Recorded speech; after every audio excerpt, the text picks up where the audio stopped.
where I kind of want to start is, David, you guys are like a content SEO agency, and we are an SEO agency that does content to supply our SEO. So we're coming at it from two different angles, but getting to the same place, right? In my research, you're going to feel weird about this. I read so many of you guys' blog posts, and I like listen to some of your podcasts and stuff. And something that I've always been really curious about, and I've been skeptical. And so I want to get a content person's perspective who's also an SEO. I've always read, like, content originality is really important to rank, right? Which I understand. Like, okay, cool. You need to have unique content that's different from the crowd. What I am curious about is, how do you evaluate it? Because I promise this won't be long-winded, but how I see things is like, there is no like data point for originality. You just need to be better. And how I've always understand it is, the more original and value add your content is, the more linkable it is. That's kind of the extent to how I've seen it. But can you talk to how you see originality in content, and why it's a value add in terms of SEO? When I think about originality in content, I wouldn't say it's easy, like it's possible to measure. And you hit one piece of it, which is the linkability of the content. I think that's the most directly attributable impact to SEO. Maybe I shouldn't speak for the team, but I think they would be aligned. What we think about is more the product marketing side of things and building trust and authority. So if you do a Google search for a product that you're looking for, I don't know what that might be, CRM software, and you see that, let's say the top 10 results all kind of say the same thing, and there's one that infuses some different opinion about the industry or about how to evaluate CRM. For me, in the past, I naturally just gravitate towards that more, because as a marketer, I know that everyone's just writing for SEO. But I've spoken to my girlfriend who's not in marketing, and I'm like, hey, when you do a Google search, do you notice that the top results all say the same thing? She's like, yeah, it's not useful. So I go to Reddit. And so what you get from Reddit is that firsthand experience where people share their experiences using that product or working with that company and what it's like talking to customer support. Whereas usually it's the conclusion you get from those blog posts is both software are great. Like, choose the one that works for you. But people are looking for firsthand experience. And so I'm swapping originality with firsthand experience here. If you introduce firsthand experience or originality in your content, you're saying something different, that is going to translate to, oh, they're saying something different, I should listen to them, as opposed to everyone else is saying the same thing, I'm not learning anything new, or it's not helpful. And so when you think about product marketing, if you're a software company and you have a lot of competitors, if you're saying the same thing as your competitors, there is no reason for a prospect to decide to work with you versus your competitors. And software is commoditized. It's hard to really differentiate nowadays. And so it's in a brand and a product marketing that you stand out now. And that should be reflected in your content. Gotcha. So please feel free to stop me if I'm understanding it wrong. But to me, then it sounds like it's not necessarily that like you're calling it firsthand experience. It's not that firsthand experience improves your rankings. It's just more like, if you're on the first page and you have a different looking article and title show up, you are much more likely to get a click and a conversion because it stands out from the pack. That's kind of where you guys are seeing the value of the content. Well, also consider the shareability, right? It's still kind of a fluffy thing to think about, but if you're doing research to decide what software you want to implement for your team and you need to go to your manager about which one that you trust most, you're probably going to choose the one that has something new to say that you learned something from, that you just, because of that, you trust more. And so there's that aspect of it too. Or like you would share a Reddit thread, for instance, if it was insightful, it was helpful, versus something that's not helpful. And so that's the other angle to think about that as well. Got it. So again, it's one of those where it's like, it's not one-to-one causality, but the holistic value is definitely like there, where shareability, like we talked about in the beginning, could be linkability, and then linkability is attributable to first page rankings. However, it's more of a not a mindset, but a way of doing things that only will enhance everybody's efficacy on SEO and just content performance. That's kind of how I'm seeing it. Right? It's definitely a different mindset. We're actually going to have Devin Bramhall on our podcast, who was the CEO of Animals, and we're going to debate the value of content for brand versus content for demand. And it really comes down to this idea that when it comes to content SEO, a lot of people have gotten a little too data reliant, where they're thinking, I want to know the immediate one-to-one attribution ROI of everything I'm doing, like down to the backlink, down to the blog post that we're publishing. But that's not how it works. Like one, you just can't measure it to that level. Maybe you can get some data points to see last touch attribution or first touch attribution for content. I'd love to hear from you how you communicate the impact of every individual link, because I struggle to discuss that in a way that like makes sense without getting into the weeds or essentially landing on, hey, it's not a single link that has an impact. It's your whole link profile and portfolio that makes an impact. And so where our agency plays is, while we have growth and analytics backgrounds, we also understand there's this aspect of marketing that is psychology, not as measurable. And you got to build that portfolio and make a series of bets, some more data-driven and measurable, some less measurable. Okay, this is exactly where I want the conversation to go, because our agency is much more data-driven. And as a data-driven agency, we see the limitations of the data-drivenness, right? Yeah, you're talking about being data-driven, and you a large part of what you do is build links for clients. So how do you respond when a client says, what's the direct ROI of this link that you're building? Oh my gosh. It must be the same issue that you guys deal with, which is links.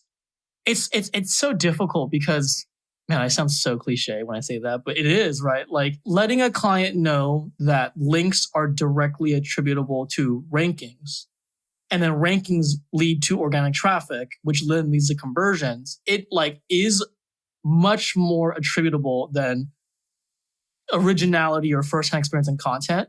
But I'll tell you, we struggle with the exact same thing where it's too distant for clients to get the ROI of the link. So just to kind of peek under the hood of our agency, we do offer some sort of link building service as a standalone. We call it digital thought leadership, where not to plug the agency, but just so you understand for the listeners, it's where we will pitch you as a contributor to articles and then and publications. And because you can contribute an article, you get 3 links back to your website. Those 3 links, we do sell that as a standalone service. And I'll tell you, most people do not have the know-how of SEO to keep the engagement as a long-term effect. They either want to commoditize it, which they're like, I can get a link cheaper, but then that opens the floodgates of, is that link black hat? How good of a quality is it? That, and we actually don't want to get into that fight. So the other way then is, even if they like the quality of our links, it's too distant. So let me kind of make this as granular as possible. How our firm likes to do things is we will get hyper specific about content. We know keywords that our clients want to rank for. We'll Google it, find the search intent of the first page. We'll find the highest pattern. What is the highest pattern type of content that's appearing on the first page? I'm sure, as you know, David, a lot of it is what is now. What is like the dominant type of content, which not here to debate if that's good or bad. It just is the pattern. And what we have to end up doing with the client is say, hey, we need to write a what is piece of content. And then with that what is piece of content, we'll then try to match the word count of everybody else's with the headings, kind of being of the same pattern. And then also we'll analyze how many referring domains do the competing first page players have. And then we try to link build to match that. So for us, we don't even think about firsthand experience or originality. It's a straight pattern, and then link building play. It's been pretty successful for us, but to be honest, like it has no originality. So the way that we are able to get clients to buy into the ROI is if they're bought into SEO as a whole. However, the second a client thinks about slicing it down to just links, only a couple of times has a client been able to slice it like that and still think it's worth it. Most of them, it's too distant. Yeah, we don't work with those clients. Yeah, I'm sure the way I explained it, you guys kind of have the same thing where it's like, if you're trying to value every step along the way, this is not going to work out. You need to believe in the whole process, and then each step will then magnify the end destination. I guess that's kind of where we're both coming from.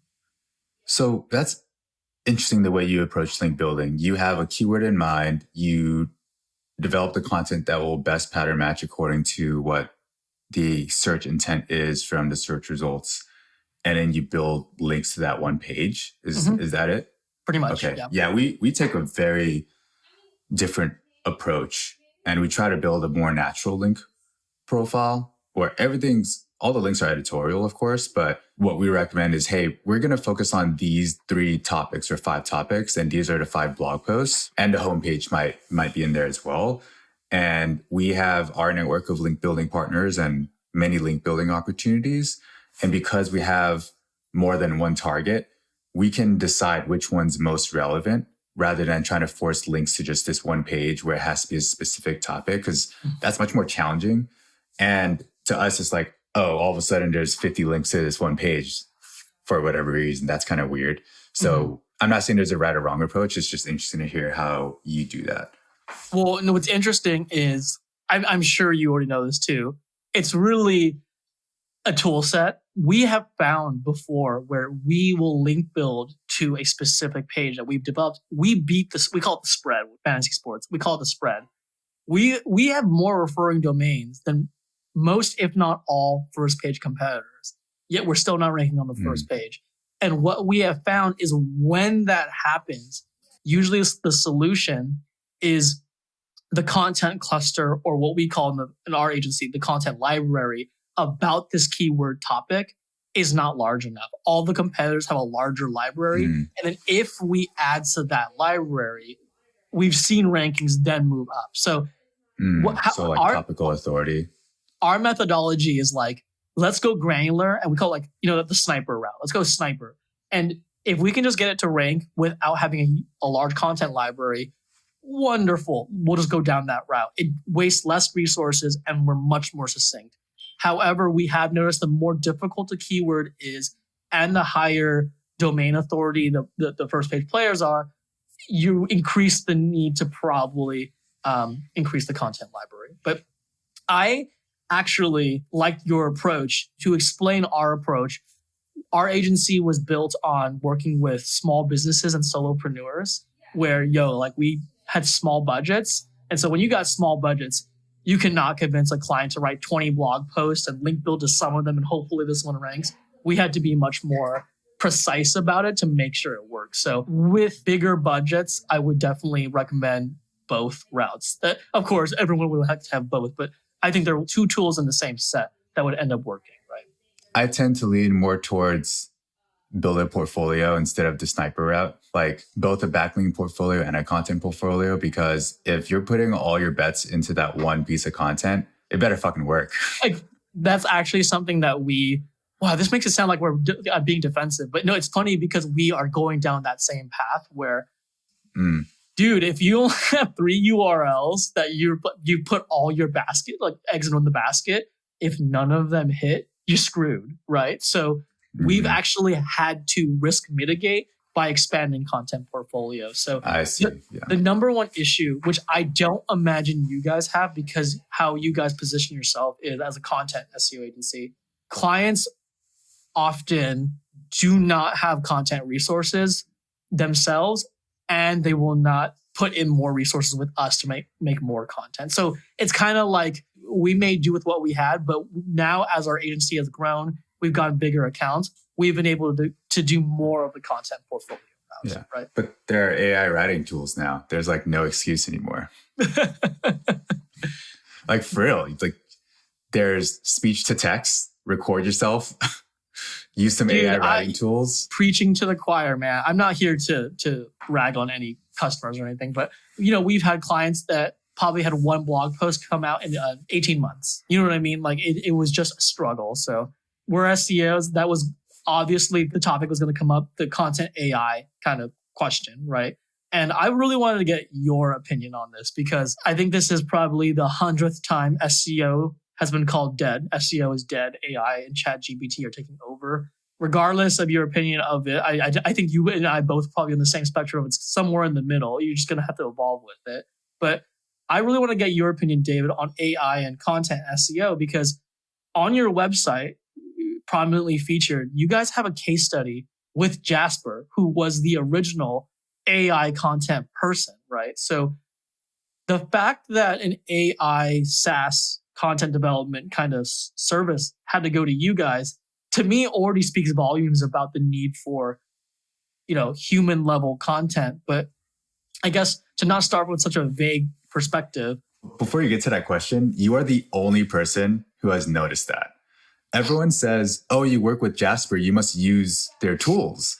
And I'm like, didn't you notice that they came to us to do their content strategy?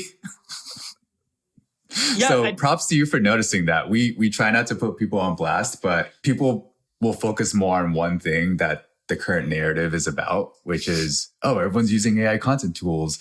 But there's a bit of nuance there that does require human interaction. People are like, wait, humans write the content still? I'm like, yeah, because these AI tools aren't there yet. There's a lot of, we can get into it, but there's a lot of utility. It's just not in a way that people think. You know what? Let's start the conversation here because I think I know what your answer would be, but we should go through the natural flow. With AI, my opinion of the way that it will interact with content and SEO is AI content is good for the surface level 101 topics. Like, what is a CRM? Do you really need a human writer to write that? Not really. Like, it could be a glossary item that AI spits out. Maybe do a little bit of editing on it, but it gets all of the, I don't want to call them filler pages because they're still really important. It's just the 101 stuff. It's the firsthand experience, the content kind of pillar pages that I think AI can assist, make an outline or write the rough draft, and then you edit on top of it. But I think it's a combo where AI can only really 100% take the 101 topics. When it comes to the advanced setting yourself apart, then it's AI assisted content. But that's my opinion. I don't think AI is going to take over content writing in terms of the higher level stuff. But curious what your opinion is, if it's kind of on the same line. I would zoom out the conversation a lot more. Okay. And remind people that these AI writing tools are tools, and how well someone uses a tool is not based on a tool. It's like saying, cool, I'm going to give you the most expensive tennis racket, go play, and expecting that person to be a pro tennis player. That's not how it works. Like, a pro tennis player with a shitty racket is going to beat the amateur tennis player who has the most expensive gear. So that's where I'll start the conversation is, if someone's going to write shitty content, AI tools are just going to help them write more of that. If someone has a really high bar, those tools are going to help them produce more high quality content. And what AI does is focus on the how. What people should be really focused on is the what and the why. So what content are we going to produce and why the fuck are we producing content? And determining what those goals are. Because if someone jumps straight to, oh, I can produce a ton of content, cool.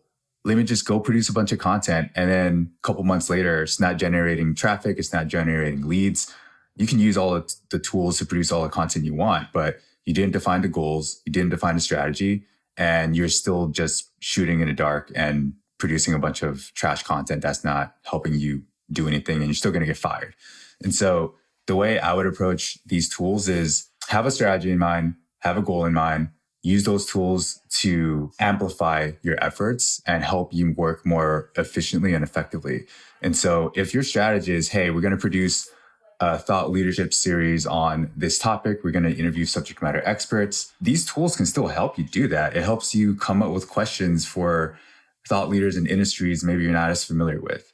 It helps you do research on those people. Like, one of the things that we use these tools for is for building what we call a domain model, because in every industry, there are multiple players, right? So I guess if CRM has come up a couple of times, so I'm primed to use that as an example. In a CRM industry, there's the CRM, there's the salesperson using it, there's the data they log in. So you consider those as like 3 nodes in a domain model, I can type into ChatGPT and say, hey, create a domain model for this industry with these with 10 nodes and tell me the relationship of all those people in the industry.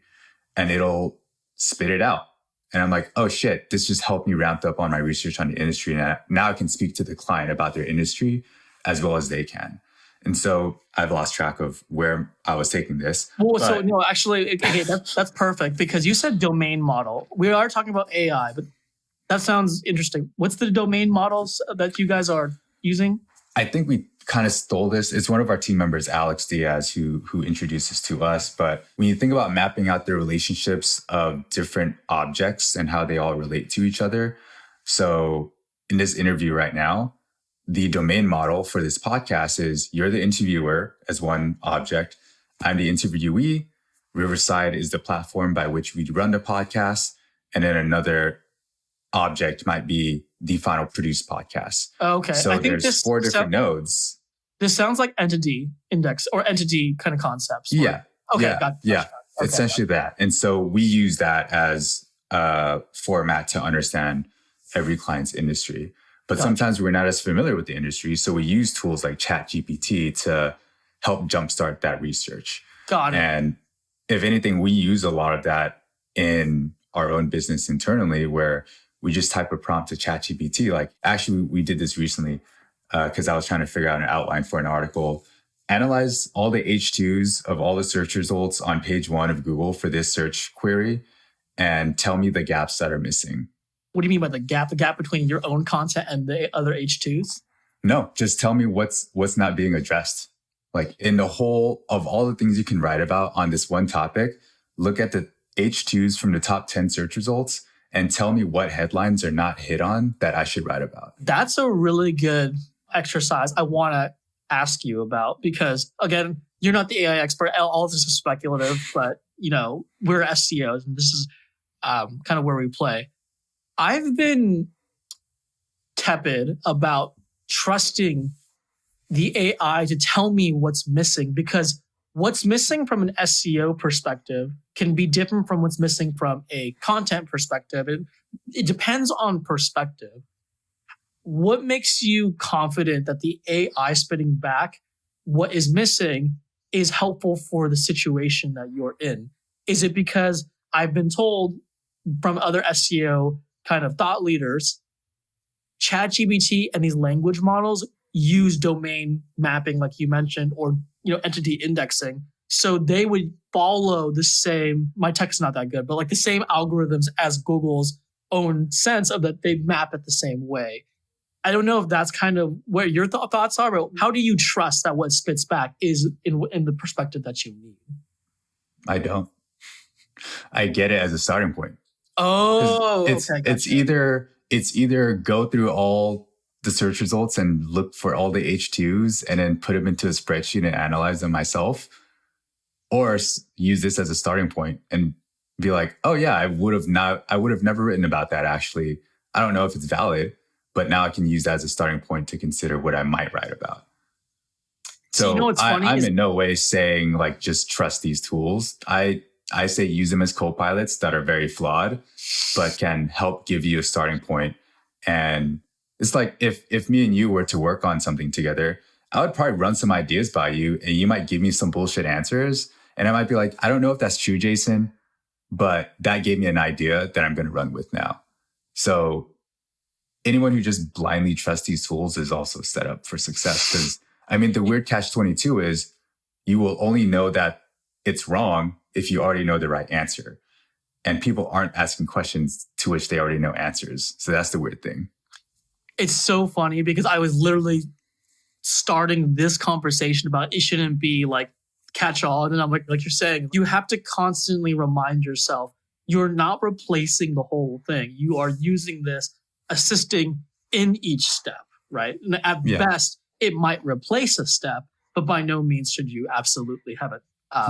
So, okay. Again, like it helps with the how, right? Like I was trying to write some formulas in Google Sheets and I was like, I could spend 10 minutes trying to figure out this formula. Let me just tell ChatGPT to do it. Like I already knew what I wanted to do And now I needed to just communicate to the tool to do it. But someone who's not familiar with Google Sheets is not going to know to tell the tool to do that thing, right? Like, they wouldn't know where to even start. I think your statement about the how crystallized for me, because that's exactly how I see ChatGPT. It's like, if you're on Twitter, and I know you're on LinkedIn heavily, there are tons of people unabashedly jumping in and telling you all the different ways you can use it, which is awesome. But like, as you probably are sharing with me, 99% of the time, like, that's not functional. Like, that's cool, but I don't see that in my business right now, or it's not in my workflow. But it's knowing what you need to make more efficient or stronger, and then that's when it can be plugged in. But the how, if you don't have the how on what the heck you're going to use it for, then it's more of a novelty then, right? The only unsolicited advice I'd have for people listening to this, because, well, they're listening and, well, I'm going to say it anyway, is I actually find those how-to articles to be very helpful. Like 20 ways to use ChatGPT for SEO. Even though most of it isn't directly relevant and I'm not going to use it, what you have to do is abstract away exactly what they're trying to do and think about their thought process. So instead of saying, oh, this isn't useful, ask, what was the thought process that got them to actually create this use case? And how can I replicate that thought process to find applicable use cases in my job? It's abstracting away the how and thinking about what were they trying to achieve and why did they believe ChatGPT can help them with this? And so that example of how I came up with the prompt to analyze the H2s, it came from some other idea that someone had about using the tool to write an outline. I forgot exactly how they described it, but it led me to think about this other way to use a similar prompt in what I was doing. So it takes a little bit, and I'm writing a thread about strategic thinking versus tactical thinking. ChatGPT helps with the tactics, but first you got to have the strategy and know what you want to accomplish to then use it to accomplish those things. But a lot of people, for better or worse, I think in our case, better as business owners, if people are still very focused on the tactics, but they're doing the wrong tactics, that's an opportunity for us to come in and be the strategic partner to say, hey, you're doing a lot of things, but they're the wrong things. So let us help you figure out the right things to do. I think that's solid. It's funny when you were saying all of that. I think your word usage was strategy and tactics. It's funny using artificial intelligence. Your human intelligence still needs to create the strategy, and you just need to watch over the artificial intelligence and plug and play where you believe it fits with tactics in your larger strategy. Because on its own, again, like I think I said this earlier, it can almost be a novelty if you're not using it in flow with your strategy and everything, right? Yeah. And for anyone listening who's like, how does this impact SEO in our jobs? It's not going to do shit in the short term. It's way too early. I think a lot of us have heard about the botched demo for Google Bard. A lot of us have seen all the shit about Bing ChatGPT going crazy and like confessing their love and shit like that. There's still a lot to work through, and we don't know how it's going to evolve over the next couple years, even months. Like, there's discussion about, well, how do these tools attribute to the original sources? Are backlinks still a thing? And so I've gotten questions from clients about what do we do? And my response is wait and see, keep observing, stay on top of things. But right now, like, you might react to the current news and all of a sudden things are changing. So pay attention, don't panic, like don't rock the boat right now. The other thing too is this is a life lesson I learned growing up too. You know how like growing up they always said patience is key. I remember growing up and thinking like, oh, patience is key, so all I gotta do is wait. But to your point, it's wait and see, but still perform at a high level. Have strong content coming out. Still draw the links coming into your content.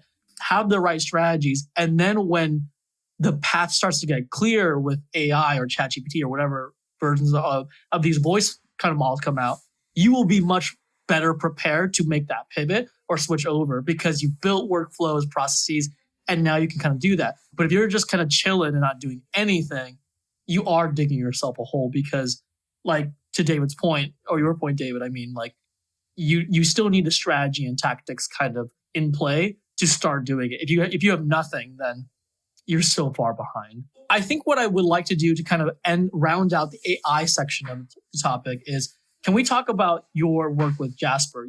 I believe your work with Jasper predates ChatGPT, but I think it would be really good for the listeners because I think it'll be a great example of where AI at human level need for strategy kind of come into play. Yeah, so I'm going to make sure I only share what I'm allowed to share, but our engagement with them started off with, they had almost no content on their blog. And they came to us and said, we don't know what to produce yet. We know the topics we want to be known for. We know how we want to talk about the product. We need to make sure that we're going to be producing high quality content that actually addresses the pain points and questions that our audience has. And we need it to drive product signups.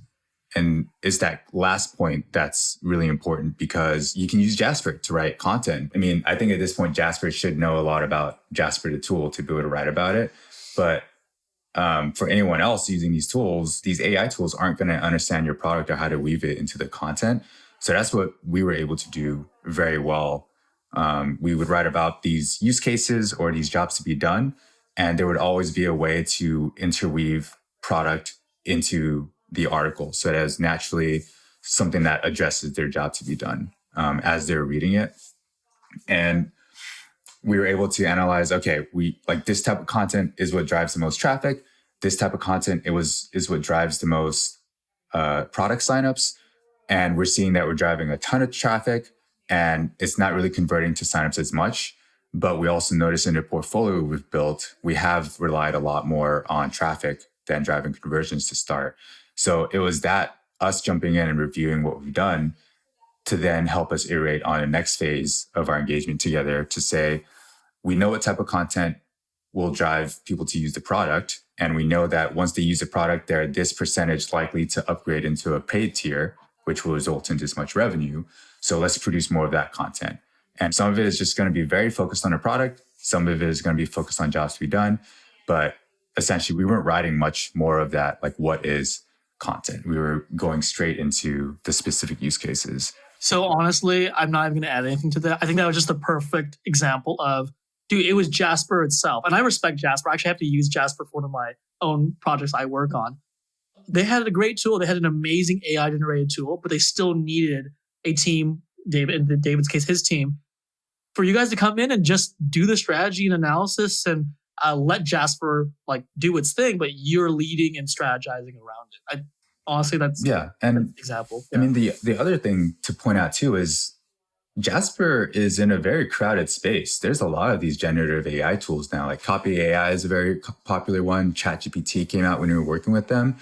But the thing that, and this is me like shilling Jasper, like they're not paying me to say this, but the thing that makes me confident about them is we looked at Copy AI, we looked at the other tools and we said, this is what they're doing. We recommend you don't do it, but is that the direction you want to go? They said, no, we don't want to do that. And that's the strategic trade-off, right? Like Copy AI has a very good SEO program. Like their CEO commented on one of my LinkedIn posts and he was like, yep, this strategy is working for us. I'm like, yeah, we analyzed it and it is working for you. Like we respect what you're doing. We're just taking a very different tack with Jasper. And it's because they're going after a different persona, different use case. Their product marketing is very different. So how they talk about themselves and their positioning is going to be different as well. It's like business or marketing in college. Like there's already someone kind of a little ahead, not even a little ahead of you. It behooves you to take a different strategy so that you differentiate or, position. Fun fact for the listeners, and David, I don't know if you caught this. One of my staff members was playing around with ChatGPT and it asked ChatGPT, how many links and referring domains does this article have? And ChatGPT somehow reported Ahrefs is reporting it has this many referring domains and links. And we were like, what? How did it do that? Oh, interesting. And we didn't connect them at all. But the only thing is ChatGPT, remember, I think its data set as of filming, we're filming in February of 2023, was still in 2021. So it was outdated, but we were like, how did it get Ahrefs's referring domain and link numbers? I was like, that's crazy. So you cross-referenced and it was ChatGPT's number was lower than the actual, but it's because remember ChatGPT's model, I think their data source stops at 2021, right? Oh, I didn't know that. Yeah, there's like wow. So it can access gated information like that? I'm sure that is a whole issue because that you have to pay for Href. So I don't know, but we caught that at one of ours. I was like, how did you? He's like, I didn't connect it. It just reported it. I was like, what the freak? That's crazy. That's interesting. Okay. I'm going to see, like, I personally don't care how many referring domains a website has, but knowing this is an example of abstracting from like the how. It's like, I don't care about referring domains, but now I'm thinking about what gated information do I want from a product that I can now go to ChatGPT and try to get. It crops up a whole bunch of questions that are unanswered about how that's a huge problem, but not my problem to deal with right now. But Dave, how are you on time? Do we have room for one more, or you got to get going soon? Yeah, let's do it. Okay. I wanted to leave room for a topic that I think you brought up, and I think you wrote to me. I'm looking at the notes. Building content SEO growth models. I think this is something Omniscient. Am I saying that right? Yeah. Okay, perfect. I'm always concerned I'm saying it wrong. That you guys are the best name. Omniscient, right? I'm a terrible namer. I am like the most uncreative marketer ever, but I'm an SEO, so it's totally fine. But I'm a data guy. But content SEO growth models. What you kind of wrote down was treating content and SEO as growth channels and building quantitative model mapping to revenue. So we've kind of already touched upon that, but you want to take lead on, content SEO. I think most people know that content builds SEO growth, but they only know that, hey, the more content you build, the better your rankings might be and the better traffic. But I'm sure it goes deeper than that. Can you talk to that kind of methodology or, that talking point you guys have? Yeah, this really pulls from my background from growth, where we tried to quantify a lot of things for better or worse. But one of the key exercises that I ran multiple times was, if we do this thing and we expected these results over the next 12 months, assuming like a 10% growth rate, assuming X conversion rate and so on, what is the best case scenario and what's the worst case scenario? And that helped a lot with prioritizing what to do and when. And so what I realized is this could be applied for a lot of different things. And the thing it was not applied to was content. But in marketing, you see this applied to demand generation planning. You see it applied to paid marketing planning and budget planning, but you don't see it applied to SEO and content. And so I took the models that I built and applied them to building out a content and SEO strategy. And there's a lot of different assumptions you use, and you use the keyword search data or like search volume data. You look at your conversion rates, and then you just use that to build out a prediction for what results might look like. And so we go beyond, if we capture all of like 30% of click-through rates on this keyword, what the traffic would be. We go down to, now, if we had a 10% conversion rate into a lead, how many leads would that translate to?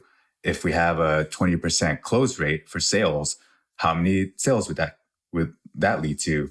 If our average contract value is $100,000, how much revenue does that translate to? And so what we challenge content marketers or SEOs to do is go beyond the traffic, build out these models, and be able to communicate results and impact to a dollar value. Anyone who uses a model as a prediction doesn't understand how to use a model. And so there are ways to communicate that, hey, this isn't the future. This is just explaining the best case scenario and the possibility. What I see a lot of folks make the mistake of doing is they communicate the model incorrectly. Therefore, it becomes a commitment. You don't hit the number, you get fired. But ideally, if you're speaking to an exec, they understand that all models are wrong, but some are helpful. And if you can say, here's the best case scenario, here's the worst case scenario, like you showed me your paid marketing model, here's what the best case scenario is and what the worst case scenario are. I think you should do SEO and content for this reason. That's a much more valid discussion than saying organic's better than paid, right? You're actually using data to say you can spend this much for content SEO and see that over time you'll get more leads, you'll get more revenue, versus paid. You spend this much, you get this much, and you have to keep spending. So it's a very different conversation. And going back to our earlier point, it's not all in the numbers. Like, you still have to understand, like, this is with the assumption we're going after the right keywords, and like this content will actually hit and we can rank and so on. But it's one tool that I hope people will include in the toolkit to communicate the value that content and SEO can have. It's funny because I think what you're talking about is a challenge I had early in my SEO agency career, which, you're sometimes you're afraid of even showing a model because then, like you said, you're committing yourself to a aspirational home run hit. You know what I mean? But what I've learned is, this is purely from selfish agency side, there is value in showing a client clarity. If you can be the one to show them clarity of, this is the performance, these are the projections that we could go best case scenario, worst case scenario, that has value too. And then you're seen as a kind of the guide, expert, consultant assisting it, rather than, as you said, if you communicate it right, you're fine. If you don't communicate it right, then you're like kind of screwed. But understand there's value in the clarity. But I did have a point I wanted to drill down on, but I think I got so on my perch about going down the clarity route. There is going to be that natural issue where you project. Do you ever find that you have the projection, that if you can rank better, it'll be great. But do you ever write content that's just not hitting? Arguably could be a linchpin. I'm sure it happens. It'd be amazing if it never happened, right? An article that never hits? Yeah, content that's just not performing. It might even be a portfolio. No, all our content hits, dude. Shut up. No, I'm just kidding. Yeah, sometimes it doesn't hit. We're fortunate in that our client retention rates are very high because we typically do see results. For some of them, we just couldn't crack that nut, couldn't crack that shell. I call it cracking code, but sure, yeah. Yeah, we couldn't crack it. And we were honest, we do reporting every 2 weeks. And after 6 months, we're like, look, here's the challenges that we see and why we think it's not working. But it's really weird that it's not working. There's something that we're missing here. And it really sucked. I think if we did continue with the client that I have in mind right now, I won't say the name. I think if we did continue, we would have figured it out. But they were early stage and we said, look, we've produced a really strong content library for you to use that once you start building your authority, maybe you'll start ranking more. But right now, we don't recommend continuing with us. I think you got to figure out another marketing channel before you spend more time into SEO. And that's another thing too, is if you take the conversation right, which most people who are listening probably don't care about managing the conversation. They're probably on the receiving end.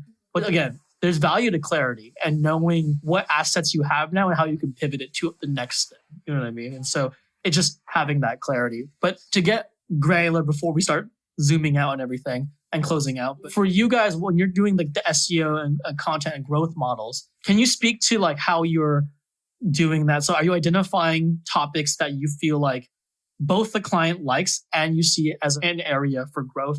How are you doing that? So there's two ways, or I'll say three. Looking at the website, asking them directly what topics they want to be known for. And then as I dig into those things that I find, I might have some proposed topics as well. And there's kind of two angles of keyword research, I think. And there's one that I index more heavily on. One is go to Ahrefs, do a content gap analysis, put in all the competitors and get a dump of 20,000 keywords, cull it down, takes hours. I don't start there. I start with looking at the website, taking the topics they have in mind. Maybe there's some that I find just doing my research, use those as the seed for research. And so I start with a lot more of a targeted list and I might get to 200-300 keywords and I'll cull down and be like, all right, here's the ones with some meaningful search traffic that are relevant to their business, their products, their product features, and use those keywords and a search volume and put those into the model. Otherwise, I'm going to be spending 10 hours cleaning data that is not a good use of my time. And what I've found is the thing that I have against people using content gap analysis so much, and this can be a whole rant in itself, is it assumes your competitors are doing the right thing, which is a very strong assumption and often incorrect, because I've done competitor analysis a lot. And I'm like, why the fuck are they writing about this shit? They have hundreds of articles about these topics. And I'm like, sure, you're getting a lot of traffic, but there's no way this is contributing to business value. And I feel bad because they're spending a lot of money. I get deep into it. I'm like, these content marketers are probably producing all this content, growing traffic, and then they're asked about leads and they can't show that and they get fired. I go down that whole rabbit hole. But I guess takeaway here, don't rely too much on competitive analysis. Like if you think your competitors are doing things right, sure, but that's a strong assumption that should be validated. So kind of where I'm seeing this going is, this is so rudimentary that both small and larger clients that take blogging as just write something and put it up there and hopefully it ranks, and there might be some light level of research for the content. But as to your point, sometimes it can be too all encompassing, and how you're essentially, I don't want to put words in your mouth, but it's like you're doing keyword research to identify specific portfolios of content pieces that can match certain opportunities of keywords that match your business. And then by executing on those portfolios, that's how you're building the growth model. You're going to rank for those content pieces for those keywords that you know from the research that are impactful to your business, right? Yeah, I think we might be using similar words for different things. So when I talk about a portfolio, it's like all the content on the website. I think for you, you're using it as like, here's one portfolio, here's another portfolio, here's another portfolio. I might just call those buckets of content. But yeah, like if I use my nomenclature, it's like for the portfolio of content, like here are the bets that are going to help grow traffic. Here are the bets that would help generate conversions. And I use those in the model. And I tell clients, like, you're going to need both. Like, sure, you can have some content that talks a lot about your product, but you're going to need to funnel people in and like get discovered as well. Okay. So is the bucket of content, so we'll use buckets of content, is the bucket of content that drives traffic, is that goal to get the traffic into that bucket to then nurture them into the conversion content? Is that kind of the funnel that you guys are doing, or it's separate? So I hate this whole concept of lead nurturing. Okay. It assumes that you can take someone who's reading an article about what is something and eventually get them to use your product. Yeah, which is... But someone reading a defining article about a topic likely doesn't have a clue about that topic and are probably not feeling the pain that your product helps them solve. They're probably like a college student or an entry-level employee that is trying to learn more about whatever this thing is. And so I think it's a mistake for people to think they can nurture someone. It's a different story if like that person's in market and they're looking to buy software. Sure, you can stay top of mind, but they're not going to buy until they're ready to buy. Like they don't buy because you sent them like 10 email nurturing. And by then, like emails. They might have already moved on to other brands and forgotten about you. It's so it can be often quite long, and you just get forgotten, right? And so I think about these different types of content as ways to capture people at different parts of the buyer's journey. Like you capture them where they are, like at the moment that they're looking for this thing, and you happen to be the person that produced the content that answers their question in that moment. So it's less of a, hey, I'm going to get this person reading top of funnel content to read middle of the funnel content to read bottom of the funnel content. It's for people who are ready to buy software or evaluate software, how do we make sure we show up when they're searching for those things? For people who are learning about the industry, how do we make sure we appear in the search results and capture those people with this this what is article, knowing that they're probably not going to become a customer for a couple years or a couple months, but you're staying top of mind like all throughout their career. It's like eventually when this entry-level person becomes a VP buying software, you're top of mind for them. It's like a brand authority kind of thing where like you're just top of mind and you can keep nudging along their career journey and everything, right? Yeah. So to me, again, I apologize if I keep oversimplifying, but I just want to summarize things in my head. It sounds like you're matching funnel to specific keywords, specific content, so that your SEO content is not random. Like there is a marketing business purpose. Some of it might be bottom of funnel. Some might be top of funnel. Top of funnel, like you just said, is brand authority, where bottom of funnel is more conversion based and stuff like that. They're like ready to buy soon, right? And I think that's what the listeners can do is when you're mapping out content, writing random brainstorm topics on a whiteboard may not be the most effective. There is some level of mapping out with keyword research and the funnel and what type of content is what bucket, like, David just said. Cool, dude. I realize we're going past the hour, so we pretty much, I think, talked about everything that we wanted to talk about. But I wanted to give you the opportunity. First, thanks again, man, for like inspiring me to even have this podcast. A lot of this is just because of that one conversation we had at a coffee shop. But for people that want to learn more about the content growth models, for those people who actually are going to read the Jasper case study, where can they find you and learn more about your stuff? They can find me on LinkedIn, David Lee Khim. That's Lee, L-Y, Khim, K-H-I-M. Always got to spell that out. I'm not going to say our website URL because people aren't even going to be able to spell it, but you can link to that in show notes. But if they follow me on LinkedIn, they're definitely going to see my posts and be able to find the Jasper case study. Cool. Yeah, it's Be Omniscient. I'll put it in the show notes. But what I did was Omniscient and David Lee, and I found you. So there you go. Perfect. All right. Well, David, thanks again for the time. This was awesome, dude. Me, I enjoyed this. I think you can tell there's so many rabbit holes that we can go down. Maybe at future points, we can kind of reconvene. Part 2, Part 3.